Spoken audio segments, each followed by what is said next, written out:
Hello students, मैं हूं वीरेंद्र कुमार और आप सभी का स्वागत है सीबीएसई 101 पर।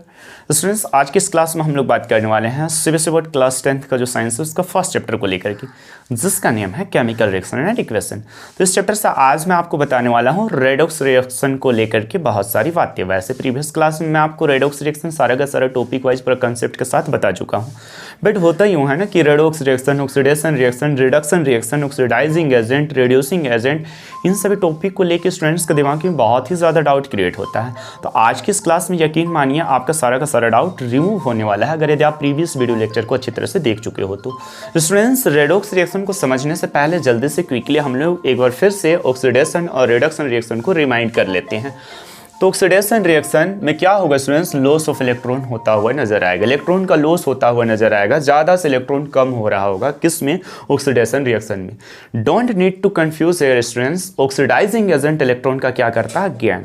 ऑक्सीडाइजिंग एजेंट में इलेक्ट्रॉन का गेन होता हुआ नजर आएगा, लेकिन ऑक्सीडेशन रिएक्शन में इलेक्ट्रॉन का लॉस होता हुआ। ठीक है, addition of oxygen as well as removal of hydrogen. या तो किसी रिएक्शन में, या फिर हम लोग ऐसे भी बोल सकते हैं, अगर यदि किसी रिएक्शन में ऑक्सीजन का एडिशन होता हुआ नजर आता है तब भी उस केमिकल रिएक्शन को हम लोग ऑक्सीडेशन रिएक्शन बोल रहे होंगे। या फिर हाइड्रोजन का रिमूवल होता हुआ भी दिखाई देता है, तब भी उस केस में हम लोग क्या बोलेंगे? वो केमिकल रिएक्शन क्या कहलाएगा? आपका ऑक्सीडेशन केमिकल रिएक्शन कहलाएगा। नेक्स्ट स्टूडेंट्स, रिडक्शन रिएक्शन की बात किया जाए तो gain of electron. Reduction reaction में क्या होता है? इलेक्ट्रॉन का गेन होता है, लेकिन रिड्यूसिंग एजेंट में इलेक्ट्रॉन का लॉस होगा। है ना कंफ्यूजन वाली बातें?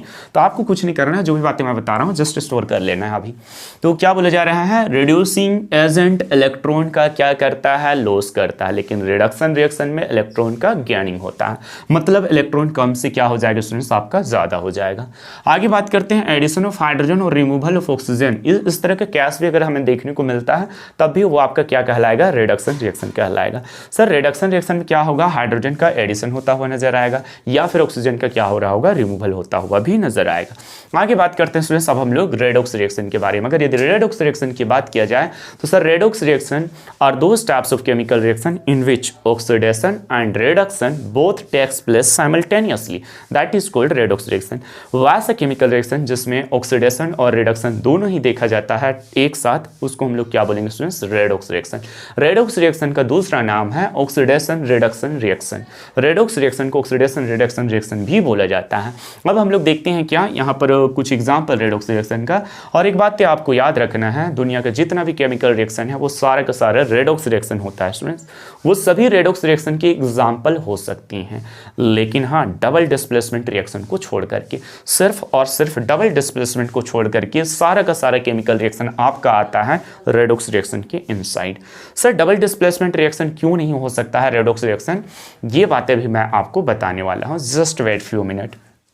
तो एग्जाम्पल देखते हैं अब हम लोग रेडॉक्स रिएक्शन को कुछ। C+O2 gives out CO2। Sir, हमें कार्बन और ऑक्सीजन रिएक्शन किया और हमें क्या मिला? हमें मिला कार्बन डाइऑक्साइड मिला। जब कभी कार्बन और ऑक्सीजन के बीच रिएक्शन हुआ तो क्या मिला? Carbon dioxide. अब आपको पता होना चाहिए एलिमेंटल फॉर्म में चार्ज क्या होता है? जीरो। चार्ज जीरो कहने का मतलब, जैसे मैं बोल रहा हूँ यहाँ पर कार्बन का चार्ज क्या होगा स्टूडेंट्स? जीरो होगा। सॉरी, ये लाइट थोड़ा सा प्रॉब्लम कर रहा है। और ऑक्सीजन का भी चार्ज क्या होगा स्टूडेंट्स? जीरो होगा। अच्छा, चार्ज जीरो है, इसका मतलब ये कार्बन ने ना तो इलेक्ट्रॉन को डोनेट किया है ना तो रिसीव किया है। ये ऑक्सीजन ने भी ना तो इलेक्ट्रॉन को अभी तक डोनेट किया है ना तो रिसीव किया। इसके पास इलेक्ट्रॉन होगा, इसके पास भी इलेक्ट्रॉन होगा। अब देखो ये कंपाउंड फॉर्म में है, तो कंपाउंड फॉर्म में कुछ चार्ज हो जाता है स्टूडेंट्स। क्या हो जाएगा? यहाँ पर कार्बन में होगा आपका ये +4 चार्ज, और ये ऑक्सीजन का जो दो एटम है इसमें -4 चार्ज होगा।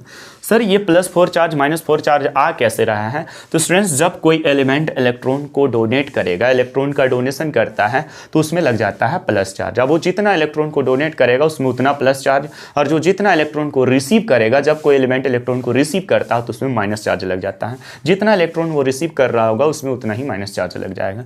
तो यहाँ पर अगर यदि बात किया जाए +4 -4, हमें कैसे पता चलेगा सर कि ये किसमें कितना प्लस चार्ज कितना माइनस चार्ज लगेगा? तो आपको यहाँ पर जस्ट थोड़ा सा बात याद रखना पड़ेगा एटॉमिक नंबर डिफरेंट एलिमेंट्स का।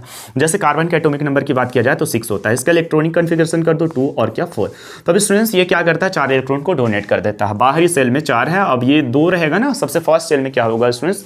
2 इलेक्ट्रॉन इलेक्ट्रॉन रहता है और 2 में ये स्टेबल हो जाएगा 4 इलेक्ट्रॉन को डोनेट करके। लेकिन आपको याद रखना है कार्बन का जब कभी केस दिखाई देना तो कार्बन जो है इलेक्ट्रॉन का ना तो डोनेट ना तो रिसीव करता है, ये शेयरिंग करता है, शेयरिंग करके क्या करता है बॉन्ड बनाता है। लेकिन यहाँ पर समझेंगे हम लोग अभी कि ये 4 इलेक्ट्रॉन मान के ऐसा चलते हैं डोनेट कर दिया, जिसके कारण इसमें प्लस चार्ज लग गया। अब ऑक्सीजन का जो 2 एटम है, अगर ऑक्सीजन का अगर यदि बात किया जाए एटॉमिक नंबर तो उसका 8 होता है, इलेक्ट्रॉनिक कन्फिग्रेशन करोगे तो 2 होगा और 6 हो जाएगा। अब इसके आउटर मोस्ट सेल में कितना है स्टूडेंट्स, 6 इलेक्ट्रॉन है, जबकि होना कितना चाहिए, 8 होना चाहिए। 9th क्लास में ऐसा रूल है, लॉ है, जिसको आपको पढ़ना था, बट कोई दिक्कत नहीं, यहाँ पर आप समझो 8 इलेक्ट्रॉन होना चाहिए बाहरी सेल में, लेकिन कितना है 6 है। अब 2 इलेक्ट्रॉन ये लेकर के क्या कर सकता है, 8 पूरा कर सकता है, या तो 6 का 6 को डोनेट करके फर्स्ट सेल में 2 ही होना चाहिए था, तो 2 रह के ये स्टेबल हो सकता है। लेकिन स्टूडेंट्स 6 इलेक्ट्रॉन को डोनेट करना इसके लिए ईजी नहीं है, बल्कि 2 इलेक्ट्रॉन ले लेना ईजी है। तो ये क्या करता है, 2 एटम जो ऑक्सीजन का है ना, ये कार्बन से जो 4 इलेक्ट्रॉन है वो ले लेता है, 2 इलेक्ट्रॉन एक एटम क्या करते हैं ले लेते हैं। तो इस तरह से -2 टोटल -4 चार्ज हो जाता है, किस पर, O2 ऑक्सीजन के 2 एटम में -4 चार्ज हो जाएगा। और इस तरह से आप पता कर सकते हो कि किस में क्या होगा इसमें। अब देखो ना, यहाँ 8 पूरा करेगा तो एक एटम को चाहिए है 2 इलेक्ट्रॉन, तो ऑक्सीजन का 2 एटम है, ऑक्सीजन का 2 एटम है, तो 2 कुल मिला के 2 एटम को कितना 4 इलेक्ट्रॉन चाहिए। अब 4 इलेक्ट्रॉन जब ये लेगा तो इसमें -4 चार्ज हो जाएगा। अब आप मुझे बताओ स्टूडेंट्स, ये 4 इलेक्ट्रॉन को डोनेट कर दे रहा है, ये जो कार्बन है डोनेट कर दिया, इसमें +4 मतलब ये दे दिया, तो इसमें नंबर ऑफ इलेक्ट्रॉन 6 है। अब आप मुझे बताओ इसमें जो होगा नंबर ऑफ इलेक्ट्रॉन क्या 6 होगा क्या, बिल्कुल नहीं, 2 इलेक्ट्रॉन होगा। तो यहाँ पर क्या हो रहा है स्टूडेंट्स, लॉस ऑफ इलेक्ट्रॉन, 6 से इसमें 2 हो जा रहा है इलेक्ट्रॉन की संख्या, तो लॉस ऑफ इलेक्ट्रॉन हो रहा है। Loss of electron is nothing but oxidation reaction. Next students, यहाँ पर आप देख सकते हो ये 4 इलेक्ट्रॉन क्या किया है, ले लिया है, ऑक्सीजन का 2 एटम के द्वारा 4 इलेक्ट्रॉन को रिसीव किया गया है, ले लिया गया है, तो गेन ऑफ इलेक्ट्रॉन हो रहा है। और gain of electron is nothing but reduction reaction. तो मुझे बता, लॉस गेन दोनों दिखाई दिया, इसका मतलब ऑक्सीडेशन रिडक्शन दोनों का दोनों हो रहा है इस केमिकल रिएक्शन में। तब क्या होगा, ये रेडॉक्स का एग्जांपल होगा कि नहीं होगा, होगा, बिल्कुल होगा। लेकिन अगर यदि ये बगैर ये कंसेप्ट का मैं स्टूडेंट्स को पूछूं, किसी से भी पूछूं, आपसे पूछूं या किसी अनदर स्टूडेंट से पूछूं, भैया बताओ आप ये क्या ऐसा केमिकल रिएक्शन है, तो वो क्या बोलेगा, अच्छा कार्बन में ऑक्सीजन का एडिशन हो जा रहा है तो ये हमारा होगा ऑक्सीडेशन रिएक्शन। वो बोलेगा क्या, ये होगा हमारा ऑक्सीडेशन। वो क्या, कोई भी स्टूडेंट्स देख करके ऐसे ही बोलेगा addition of oxygen is called oxidation, तो ये क्या होगा ऑक्सीडेशन। लेकिन उनको पता कहाँ है, ये रेडॉक्स रिएक्शन भी हो सकता है, मतलब इसमें रिडक्शन भी हो रहा है, जो आपको दिखाई नहीं दे रहा है, देखने से पता नहीं चल रहा है। बस आपका ये पॉइंट और ये पॉइंट अगर यदि आप रिमाइंड कर लेते हो अच्छी तरह से, तो ये पॉइंट आपका ये जो है रेडॉक्स को पूरा तरह से क्लियर कर देता है। ठीक है, एक और एग्जाम्पल ले लेते हैं स्टूडेंट्स, यहाँ पर से आप देख सकते हो H2 + Cl2 गिव्स आउट क्या स्टूडेंट्स, HCl। इसमें हाइड्रोजन का एडिशन हो रहा है, तो कोई भी देख के बोलेगा भैया ये तो है रिडक्शन रिएक्शन, ये है रिडक्शन रिएक्शन स्टूडेंट्स। लेकिन यहाँ पर आपको ये पता होना चाहिए, ये मैं रेडॉक्स रिएक्शन के इनसाइड इसका एग्जाम्पल के तौर पर इसको लिख रखा, तो ये रेडॉक्स डेफिनेट है कि होगा। अब आप देखो कैसे, रेडॉक्स होने के लिए इसको ये 2 पॉइंट फुलफिल करना पड़ेगा, लॉस ऑफ इलेक्ट्रॉन और क्या, गेन ऑफ इलेक्ट्रॉन। आप देखो ये एलिमेंटल फॉर्म में है तो नेट चार्ज इसमें क्या होगा स्टूडेंट्स, 0 होगा। ठीक, उसी तरह ये क्लोरीन भी एलिमेंटल फॉर्म में है, नेट चार्ज 0 होगा। लेकिन HCl एक कंपाउंड है, इसमें नेट चार्ज 0 होगा नहीं स्टूडेंट्स। ठीक है, इसमें अब ये कुछ डोनेट किया ही नहीं, ना तो रिसीव किया है ना तो डोनेट किया है, चार्ज 0 है। ये भी ना तो कुछ इलेक्ट्रॉन लिया है ना किसी से कुछ दिया है। ठीक है, तो इसमें भी नेट चार्ज क्या होगा स्टूडेंट्स, 0 होगा। लेकिन इसमें +1 चार्ज होगा, मैं बोल रहा हूं, और इसमें क्या होगा -1 चार्ज। फिर से वही कहानी, ये प्लस माइनस कैसे आता है, तो ये क्या कर रहा होगा स्टूडेंट्स, हाइड्रोजन के पास तो एटॉमिक नंबर 1 होता है ना, देख सकते हो 1 होता है, मतलब एटॉमिक नंबर इक्वल टू क्या, नंबर ऑफ इलेक्ट्रॉन। अब 1 इलेक्ट्रॉन है, अब इस इधर आकर के +1 चार्ज लग गया, मतलब ये 1 इलेक्ट्रॉन दे चुका है। क्लोरीन का एक एटम में कितना होता है स्टूडेंट्स, नंबर एटॉमिक नंबर की बात किया जाए 17, इसका इलेक्ट्रॉनिक कन्फिगरेशन आप कर सकते हो 2, 8 और कितना 7। तो क्लोरीन का अगर यदि बात किया जाए नंबर ऑफ इलेक्ट्रॉन तो 17 इलेक्ट्रॉन है, और आउटर मोस्ट सेल में 7 है, जबकि होना चाहिए 8, तो 8 पूरा करने के लिए क्या करेगा, 1 इलेक्ट्रॉन इसको चाहिए होगा, जिसके कारण इसमें -1 चार्ज लग गया, आप देख सकते हो, यानी कि क्लोरीन 1 इलेक्ट्रॉन ले चुका है। तो इधर जो 17 इलेक्ट्रॉन था स्टूडेंट्स, एक एटम ऑफ क्लोरीन का 1 एटम में जो 17 इलेक्ट्रॉन था, तो इधर आकर के अब 17 नहीं रहेगा, अब 18 हो जाएगा। तो मुझे बताओ यहाँ से पहला केस में क्या हो रहा है, लॉस ऑफ इलेक्ट्रॉन हाइड्रोजन की केस में, क्योंकि इधर 1 इलेक्ट्रॉन, बट यहाँ 1 नहीं, अब 0 रह गया, 0 इलेक्ट्रॉन हो गया, मतलब लॉस ऑफ इलेक्ट्रॉन। और loss of electron is nothing but oxidation reaction. Students chlorine के केस में आप देख सकते हो 17, क्लोरीन के एक एटम में 17 इलेक्ट्रॉन है, और इधर आकर के क्लोरीन के एक एटम में कितना हो जाएगा, 18 इलेक्ट्रॉन हो जाएगा, मतलब गेन ऑफ इलेक्ट्रॉन। इलेक्ट्रॉन क्या हो रहा है, कम से ज्यादा हो जा रहा है, मतलब गेन ऑफ इलेक्ट्रॉन, और gain of electron is nothing but reduction reaction. तो स्टूडेंट्स इस तरह से 2 एग्जांपल हमने आपको बताया, और जब कभी गेन और लॉस दोनों होता हुआ दिखाई देगा, इसका मतलब ऑक्सीडेशन रिडक्शन दोनों हो रहा है, तब फिर से वो क्या कहलाएगा, रेडॉक्स रिएक्शन कहलाएगा। तो उम्मीद करता हूँ ये रेडॉक्स का कंसेप्ट आपको क्लियर हो गया होगा। आपके लिए जो क्या था कन्फ्यूजन का कन्फ्यूजन का सिलसिला बना हुआ था वो क्या होगा स्टूडेंट्स, क्लियर हो गया होगा। अब बात करते हैं सर डबल डिस्प्लेसमेंट क्यों नहीं हो सकता है रेडॉक्स रिएक्शन। आप बोल रहे हो सारा का सारा केमिकल रिएक्शन रेडॉक्स हो सकता है लेकिन डबल डिस्प्लेसमेंट क्यों नहीं हो सकता, आखिर क्या खास बात है, देखते हैं। हम लोग एक एग्जांपल ले लेते हैं, एक डबल डिस्प्लेसमेंट केमिकल रिएक्शन की एग्जांपल ले लेते हैं और इसी का पोस्टमार्टम करते हैं आराम से, और फिर इसके बाद सारा का सारा आपको समझ में आ जाएगा। HCl + NaOH gives out NaCl + H2O। Sir क्या हाइड्रोक्लोरिक एसिड ने रिएक्शन किया सोडियम हाइड्रोक्साइड से, ये आपका एसिड है, ये बेस है, और क्या बनाया, साल्टर वाटर बनाया है। This is sodium chloride and this is water, है ना, H2O वाटर है, तो साल्टर वाटर बनता है जब कभी एसिड बेस के बीच क्या होता है, रिएक्शन।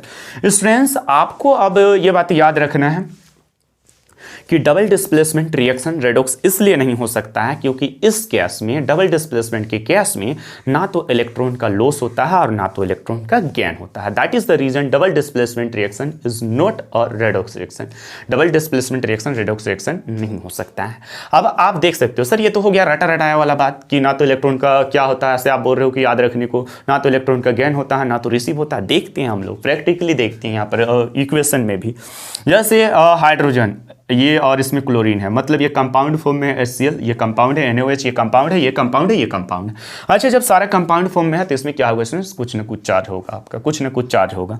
हाइड्रोजन में क्या होता है, +1 चार्ज होगा। अच्छा लिखा हुआ चार्ज आप देख सकते हो, +1 चार्ज। क्लोरीन में -1 चार्ज, सोडियम में +1 चार्ज, OH में -1 चार्ज, OH में -1 चार्ज। OH का जैसे आपको याद रखना पड़ेगा, लेकिन ये सब सोडियम हो गया, एलिमेंटल फॉर्मूला का क्या करना पड़ेगा स्टूडेंट्स, आपको एटॉमिक नंबर याद रखना पड़ेगा। उसकी बेसिस पर आप क्या कर सकते हो, इलेक्ट्रॉनिक कन्फिग्रेशन करके उसका वैलेंसी फाइंड करके आप क्या कर सकते हो, आसानी से उसका चार्ज निकाल सकते हो। और यहाँ पर देख सकते हो फिर से सोडियम NaCl ये कंपाउंड फॉर्म में है तो सोडियम में +1 चार्ज, क्लोरीन -1 चार्ज। यहाँ पर जो H2O है, यहाँ पर H है स्टूडेंट्स, इसको आप इस फॉर्म में भी लिख सकते हो, इसको आप इस तरह से भी लिख सकते हो। ये H2O को आप लिख सकते हो गाइज कैसे, H और OH के फॉर्म में लिख सकते हो, H H H2 और O। तो ये जो H डिनोट कर रहा है ये इस H को, तो हाइड्रोजन में क्या होगा स्टूडेंट्स आपका +, चार्ज और OH में क्या होगा -1 चार्ज, ऐसे भी आप इसको लिख सकते हो। अब आप देखो H+, ये इधर आके ये जो H+ है ना स्टूडेंट्स, ये जो H+ है इधर आकर के यहाँ पर H+ ही है। हाइड्रोजन इधर भी +1 इधर भी +1, मतलब ना तो इलेक्ट्रॉन का डोनेट हुआ है ना तो रिसीव। इधर जितना इलेक्ट्रॉन होगा ना 0 इलेक्ट्रॉन, तो उधर भी 0 ही इलेक्ट्रॉन होगा, ना तो इलेक्ट्रॉन का डोनेशन हुआ है ना तो रिसीव हुआ है। नेक्स्ट केस क्लोरीन केस में भी आप देख लो -1 चार्ज। यहाँ पर भी क्लोरीन का केस अगर यदि हम लोग चले जाएं तो -1 चार्ज, मतलब इधर जितना इलेक्ट्रॉन था इधर भी उतना ही इलेक्ट्रॉन होगा क्योंकि दोनों तरफ सेम नंबर ऑफ चार्ज है। मतलब यहाँ पर भी आप देख सकते हो ना तो इलेक्ट्रॉन का डोनेशन ना तो रिसीविंग हो रहा है। Next Na+ charge, Na+ charge, और यहाँ पर भी आप देख सकते हैं Na+1 चार्ज, +1, फिर से यहाँ पर ना तो इलेक्ट्रॉन का डोनेशन हुआ है ना तो रिसीव हुआ है। दैट इज द रीजन यहाँ पर क्या हो रहा है, ये ना तो ऑक्सीडेशन ना तो रिडक्शन कहलाएगा, ना तो इलेक्ट्रॉन का डोनेट ना तो रिसीव हुआ, तो इसका मतलब ना ही ऑक्सीडेशन हुआ होगा और ना ही रिडक्शन हुआ होगा। नेक्स्ट OH में -1 चार्ज, इधर पे आकर के आप देख सकते हो सर ये OH के लिए इधर लिखता हूँ मैं, ये OH के लिए ये रहा आपका, है ना, इसमें भी -1 चार्ज। तो यहाँ पर भी आप देख सकते हो इलेक्ट्रॉन का लॉस गेन कुछ होता हुआ नजर नहीं आ रहा है। जितना इलेक्ट्रॉन इसमें होगा OH के इधर प्रोडक्ट की तरफ भी उतना ही इलेक्ट्रॉन होगा। तो इस तरह से स्टूडेंट्स इलेक्ट्रॉन का ना तो लॉस होता है ना तो गेन होता है किस तरह की केमिकल रिएक्शन में, डबल डिस्प्लेसमेंट जो केमिकल रिएक्शन होता है उसमें। और यही रीजन है कि डबल डिस्प्लेसमेंट केमिकल रिएक्शन को हम लोग रेडॉक्स रिएक्शन नहीं बोल सकते हैं, बाकी सारा का सारा केमिकल रिएक्शन आपका रेडॉक्स रिएक्शन का एग्जाम्पल होता है। इस तरह से उम्मीद करता हूं स्टूडेंट्स कि आज के सारे टॉपिक जो भी आपको बताया गया है, अगर यदि आप प्रीवियस वीडियो लेक्चर को अच्छी तरह से देखे हो तो सारा का सारा समझ में आ गया होगा।